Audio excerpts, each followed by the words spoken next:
So, hello friends. This is Wanderer Shayan now reporting from Switzerland.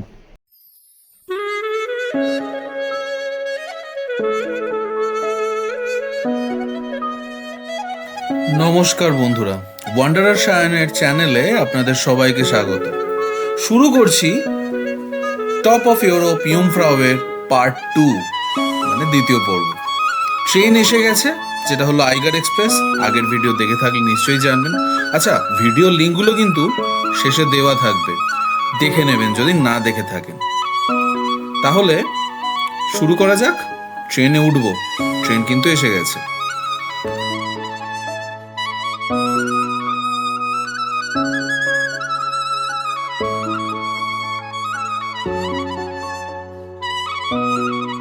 তো আমরা এখন কোচের ভেতরে আছি, আমাদের পুরো group. We are ready to start the journey.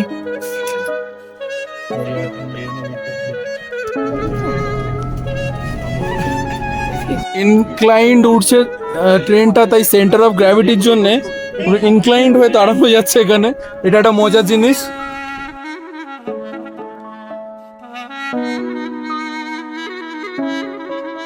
এখানে 5 মিনিটসের জন্য দাঁড়িয়েছে জাস্ট ফর ফটো স্টপ।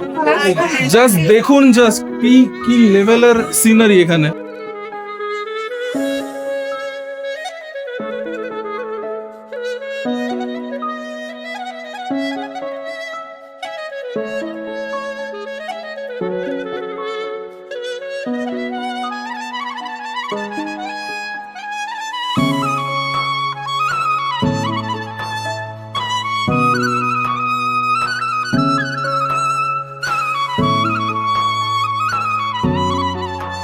আমরা এসে গেছি আওয়ার ডেস্টিনেশন পয়েন্টে।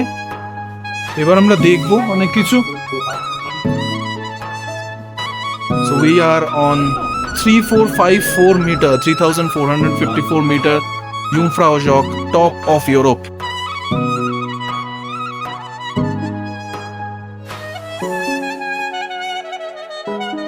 এটা হলো আমাদের রেস্টুরেন্ট। এই রেস্টুরেন্টে আমরা খাবো।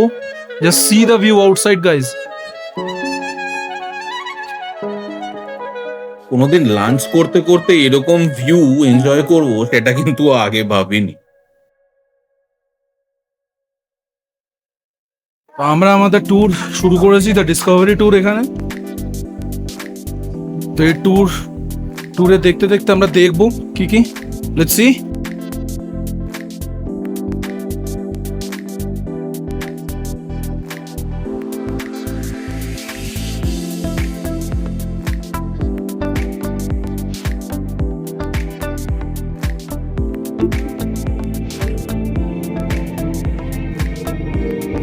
এটা একটা 360 ডিগ্রি সিনেমা এক্সপিরিয়েন্স।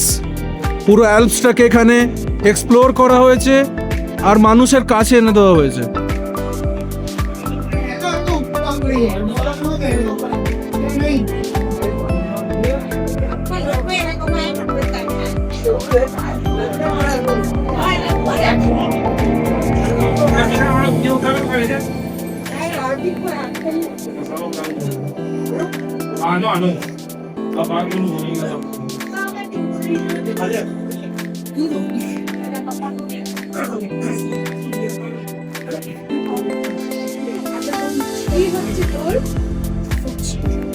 তো আমি এখন স্পিংস টেরেস বলে একটা অ্যাট্রাকশনের সামনে। এই লিফটটা হাই স্পিড আমাদের একদম টপে নিয়ে যাবে। ওখান থেকে আমরা আরেকটু রিলিজ করবো। Let's see. অবশেষে আমরা এসে পৌঁছেছি সেই স্বপ্নের ঠিকানা, যেখানে চোখের সামনে খুলে যাচ্ছে এক অপূর্ব রুদ্ধশ্বাস দৃশ্য। শুধু সাদা বরফের নরম চাদর, আর তার মাঝখানে দাঁড়িয়ে আছে মহিমান্বিত অ্যালপস। ঠান্ডা হাওয়া মুখ ছুঁয়ে যাচ্ছে আর রোদের আলো দিচ্ছে এক কোমল উষ্ণতা। আমরা এখন স্পিংস টেরেসে, এখানে মাউন্ট ইউমফ্রাউতে। আর এখান থেকে স্পেকটাকুলার ভিউ, ব্যাক সাইডে আমার গ্লেশিয়ার আর পুরো Swiss Alps. So this is it. দারুণ একটা এক্সপিরিয়েন্স এখানে এসে। এই লোকেশনসগুলো ফিল্মসে দেখেছি আমরা, কিন্তু হ্যাঁ, সত্যিকারের সামনে থেকে দেখার এক্সপিরিয়েন্সটা একটু অন্যরকমই। আজকের আবহাওয়া যেন প্রকৃতি নিজেই আমাদের জন্য সাজিয়ে রেখেছে, আর এর চেয়ে ভালো মনে হয় সারাদিনে আর কিছু হতেই পারতো না আমাদের জন্য।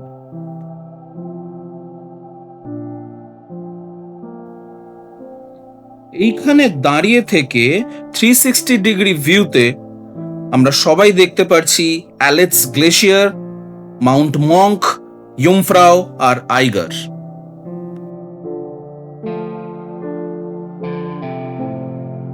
এই যে ওপরে দেখা যাচ্ছে টাওয়ারটি, এটাই বিখ্যাত স্ফিংস অবজারভেটরি। সমুদ্রপৃষ্ঠ থেকে প্রায় 3571 মিটার উঁচুতে দাঁড়িয়ে থাকা এই টাওয়ার থেকে অ্যালপসের 360 ডিগ্রি প্যানোরামিক ভিউয়ের আনন্দ নেওয়া যায়। 1937 সালে তৈরি এই পর্যবেক্ষণ কেন্দ্র আজও বৈজ্ঞানিক গবেষণার জন্য ব্যবহৃত হয়। হঠাৎ করে দেখলাম দুটি ইয়েলো বেল্ট অ্যালপাইন চুক, এই পাখিটি যেটা ইউমফ্রাও এর ওপরে পাওয়া যায়, তারাও বসে আমাদের সাথে এনজয় করছে। এখানে স্কি চলছে। यहाँ भैया उधर से आएगा क्या उधर से नहीं आएगा ओके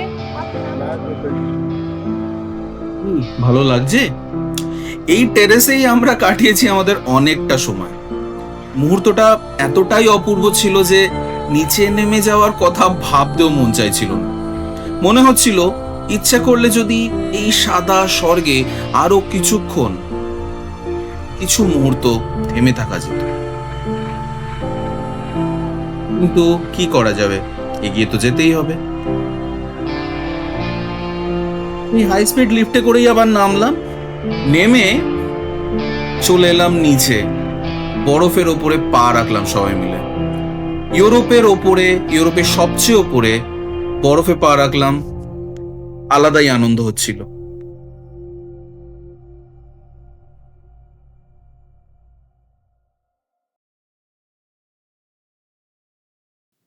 নানা ধরনের স্নো স্পোর্টস, স্কিইং আর ঘুরে বেরিয়ে দেখা সবকিছুরই ব্যবস্থা ছিল এখানে। যেতে ইচ্ছাই করছিল না, কিন্তু না গেলে আরো সুন্দর সুন্দর জায়গা যেগুলো অপেক্ষা করছে দেখতাম কি করে।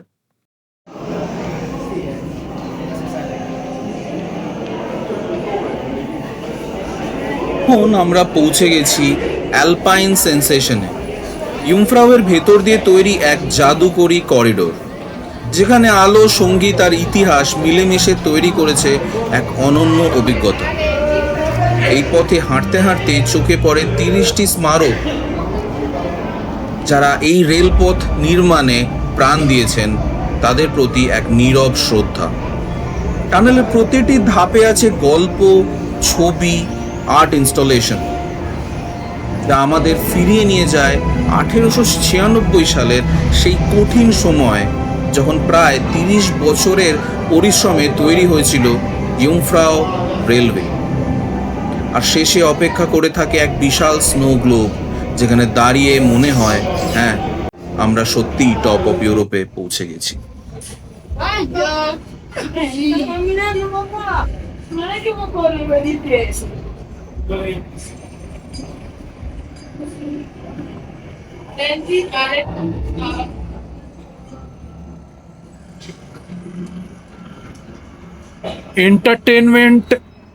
এন্টারটেনমেন্টের পুরো ব্যবস্থা করেছে এবং খুব ভালোভাবে সেটা করেছে। জাস্ট একটা ক্লিফ দেখা নয়, জাস্ট একটা ট্যুরিস্ট স্পট দেখা নয়, একটা আইস পয়েন্ট দেখা নয়, it's all about information with enjoyment. তো এইভাবেই তৈরি করা হয়েছে এটাকে। নেক্সট আমরা একটা খুব সুন্দর জিনিস দেখতে চলেছি। এইবারে আমরা চলেছি ইউমফ্রাওয়ের বিখ্যাত আইস কেভের দিকে। বলা হয় পুরোটাই আইস দিয়ে তৈরি করা, দেখেই নি। ফুললি আইস দিয়ে তৈরি করা এটা। এই ওয়ালস গুলো পুরো আইসের, টাচ করলে বোঝা যাচ্ছে ফুললি আইস দিয়ে তৈরি করা এটা, এবং টেম্পারেচার ওইভাবেই মেনটেন করা হয়েছে সাব জিরো লেভেলসে।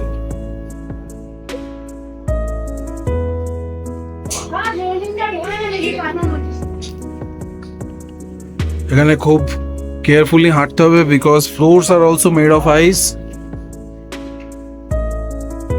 ইউমফ্রাউয়ের বরফের হৃদয়ে তৈরি এক স্বপ্নময় জগৎ এটা। চারিদিকে শুধু স্বচ্ছ বরফের দেয়াল, বরফের পথ আর বরফের ভাস্কর্য, যা আলো পড়লে যেন জীবন্ত হয়ে ওঠে। 1930-এর দশকের শ্রমিকরা হাত দিয়ে বরফ কেটে তৈরি করেছিলেন এই পথ, আর আজও সেই ইতিহাসের ছোঁয়া অনুভব করা যায় প্রতিটি ধাপে। এখানে হাঁটতে হাঁটতে মনে হয় আমরা যেন কোনো সেই ফ্রোজেনের পরীর দেশের বরফে প্রাসাদে এসে পড়েছি। এটাই ইউমফ্রাউয়ের আইস প্যালেস, এক জায়গা যেখানে বরফ কেটে বাস্তবটাকেও যেন স্বপ্নের মতন তৈরি করে ফেলা হয়েছে।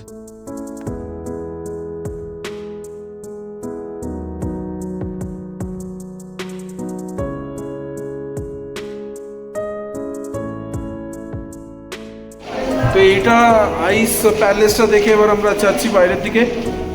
এখনো শেষ হয়নি। Let's see. Very very slippery this is. Ai, não, não consegue.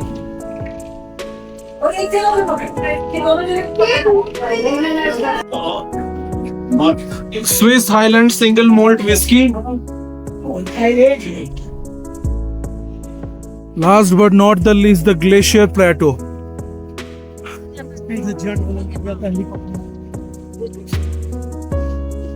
Oh, it's a Switzerlander flag.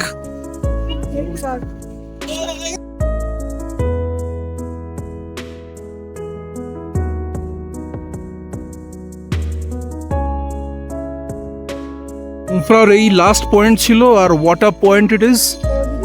দারুণ ভিউ। Hope you all enjoyed it. আমরা একটু আগে এই বিল্ডিংটায় ছিলাম। এই বিল্ডিংটা আমরা অনেক ফিল্মসে দেখেছি।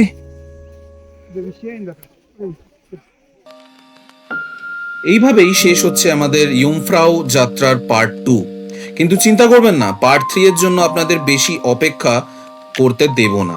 খুব শীঘ্রই আমাদের দেখা হবে নতুন অভিজ্ঞতা, নতুন দৃশ্য নিয়ে। ততক্ষণ ঘরে বসেই ঘুরতে থাকুন ওয়ান্ডারার শায়ানের সঙ্গে।